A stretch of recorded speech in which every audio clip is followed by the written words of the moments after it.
नमस्कार, आदाब, जय भीम, जय जोहार। मैं हूँ रवीश कुमार। आज किसान दिवस है। 23 दिसंबर को प्रत्येक साल किसान दिवस के रूप में मनाया जाता है। आज भारत के पूर्व प्रधानमंत्री चौधरी चरण सिंह की जयंती है। चौधरी चरण सिंह खुद एक किसान परिवार से ताल्लुक रखते थे। वे किसान हितैषी थे और उनके सम्मान में ही 23 दिसंबर को किसान दिवस मनाया जाता है। उन्हें किसानों के मसीहा के तौर पर जाना जाता है। चौधरी चरण सिंह का जन्म एक जाट परिवार में हुआ था। इनका जन्म उत्तर प्रदेश के हापुड़ के नूरपुर गांव में 23 दिसंबर 1902 ईस्वी में हुआ था।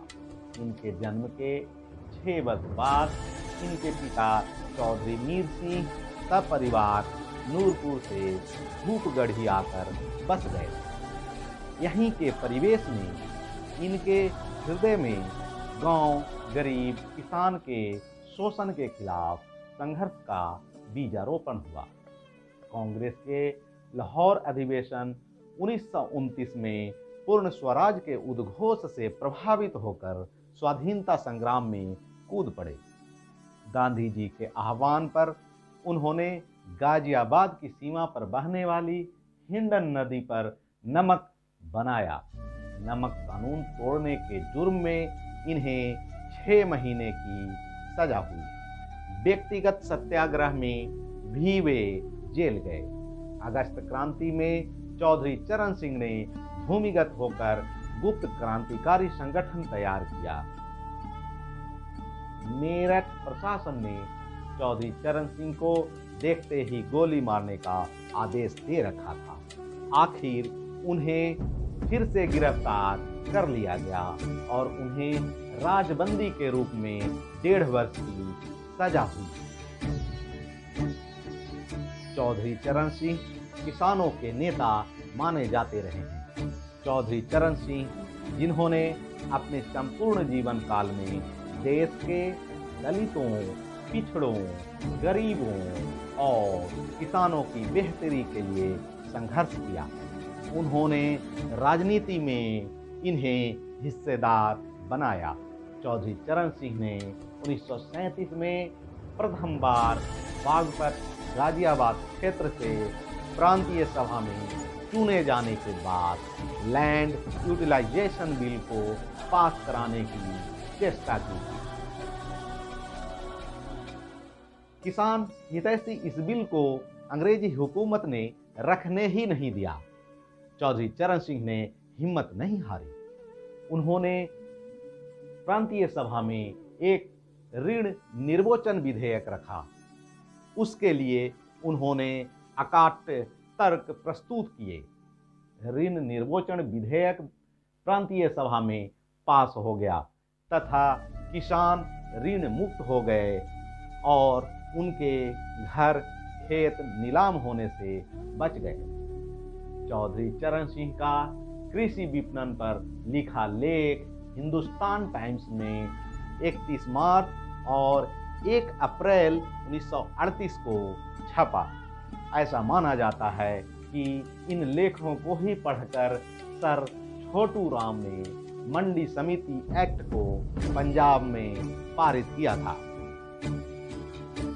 1 जुलाई 1952 को यूपी में उनके बदौलत जमींदारी प्रथा का उन्मूलन हुआ और गरीबों को अधिकार मिला। उनके द्वारा तैयार किया गया जमींदारी उन्मूलन विधेयक राज्य के कल्याणकारी सिद्धांत पर आधारित था। उन्होंने उत्तर प्रदेश में लेखापाल के पद का सृजन भी किया था। किसानों के हित में उन्होंने 1954 में उत्तर प्रदेश भूमि संरक्षण कानून को पारित कराया। चौधरी चरण सिंह 3 अप्रैल 1967 को उत्तर प्रदेश के मुख्यमंत्री बने। 17 अप्रैल 1968 को उन्होंने मुख्यमंत्री के पद से इस्तीफा दे दिया। मध्यावधि चुनाव में उन्होंने अच्छी सफलता प्राप्त की और दोबारा 17 फरवरी 1970 को वे मुख्यमंत्री बने। चौधरी चरण सिंह ने उत्तर प्रदेश में दोबारा 1970 ईस्वी में सत्ता में आते ही कृषि उत्पादन बढ़ाने की नीति को प्रोत्साहन देते हुए उर्वरकों से बिक्री कर उठा लिया। 3.5 एकड़ वाली जोतों का लगान माफ कर दिया। भूमिहीन खेतिहर मजदूरों को कृषि भूमि दिलाने के कार्य पर और जोर दिया। उसके बाद वे केंद्र सरकार में गृह मंत्री बने तो उन्होंने मंडल कमीशन और अल्पसंख्यक आयोग की स्थापना की। 1979 ईस्वी में वित्त मंत्री और उप प्रधानमंत्री के रूप में राष्ट्रीय कृषि व ग्रामीण विकास बैंक की स्थापना की, जिसे हम नाबार्ड के रूप में भी जानते हैं। 28 जुलाई 1979 को चौधरी चरण सिंह समाजवादी पार्टियों तथा कांग्रेस के सहयोग से प्रधानमंत्री बने। प्रधानमंत्री का कार्यकाल उनका बड़ा तो नहीं रहा, परंतु किसानों के लिए अच्छा रहा। अनेक कल्याणकारी योजनाएं किसान के हित में उन्होंने बनाने का काम किया। उर्वरकों व डीजल के दामों में कमी की, कृषि यंत्रों पर उत्पाद शुल्क घटाया, काम के बदले अनाज योजना लागू की। यह चौधरी चरण सिंह ही थे जिन्होंने महात्मा गांधी की सोच के अनुसार अंत्योदय योजना को प्रारंभ किया। विलासिता की सामग्री पर भारी कर चौधरी चरण सिंह ने ही लगाए थे। मूल्यगत विषमता पर रोक लगाने के लिए कृषि जिंसों की अंतर्राज्यीय आवाजाही पर लगी हुई रोक चौधरी चरण सिंह ने ही हटाया था। लाइसेंस आवंटन पर पाबंदी लगाई तथा लघु उद्योगों को बढ़ावा दिया। बड़े कपड़ा मिलों को हिदायत दी थी कि 20% कपड़ा गरीब जनता के लिए भी बनाएं। पहली बार कृषि बजट की आवंटित राशि में वृद्धि इनके कारण ही संभव हो पाया था।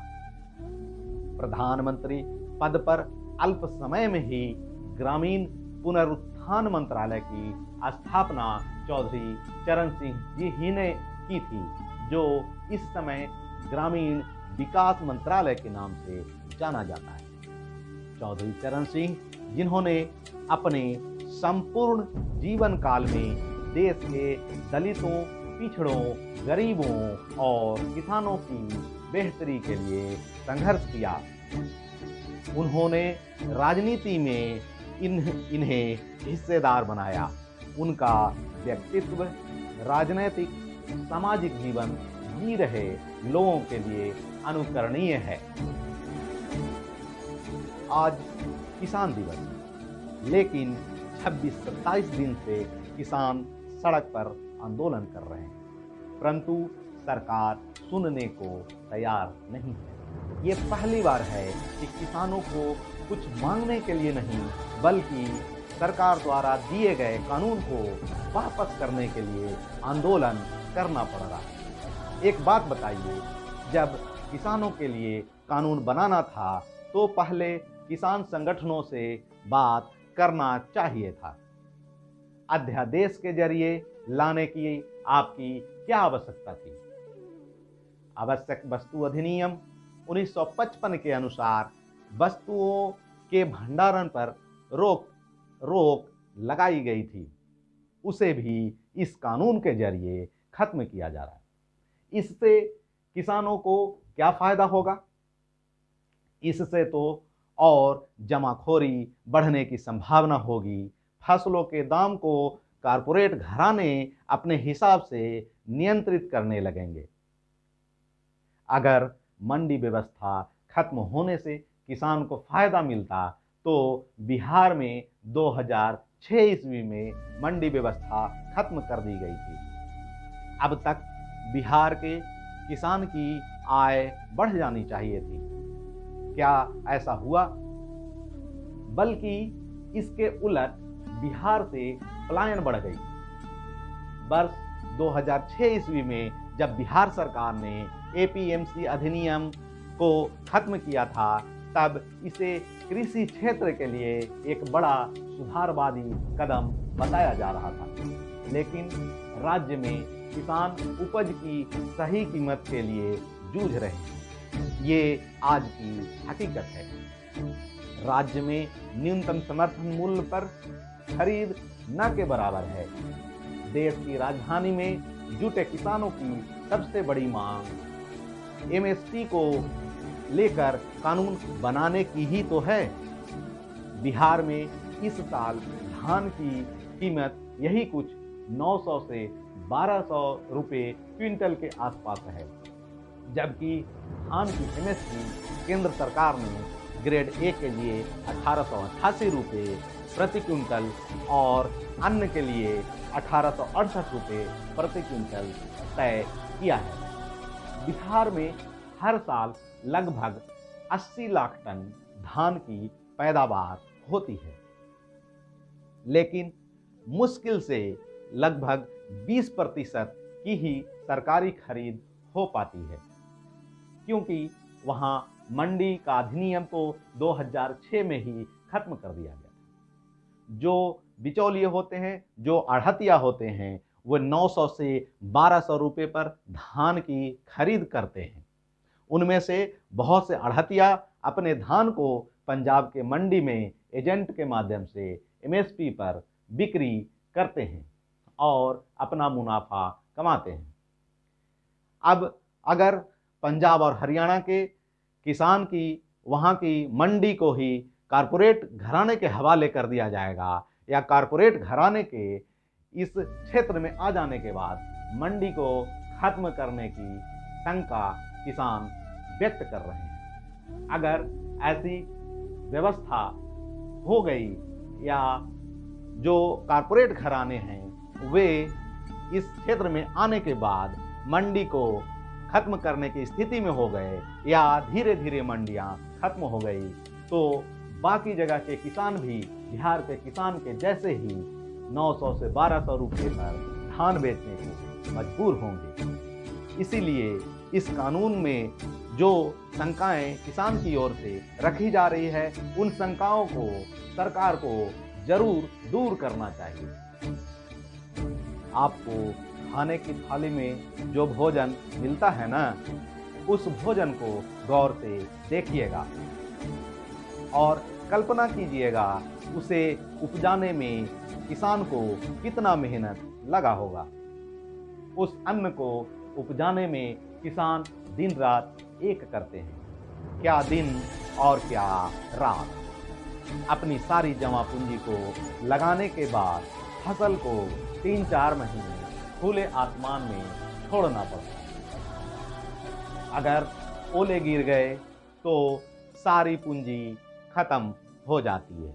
अगर ज़्यादा बारिश हो गई तो फसल खराब हो जाते हैं। अगर मौसम का थोड़ा भी बेरुखी हुआ तो केवल रोने के अलावा कुछ नहीं बचता है।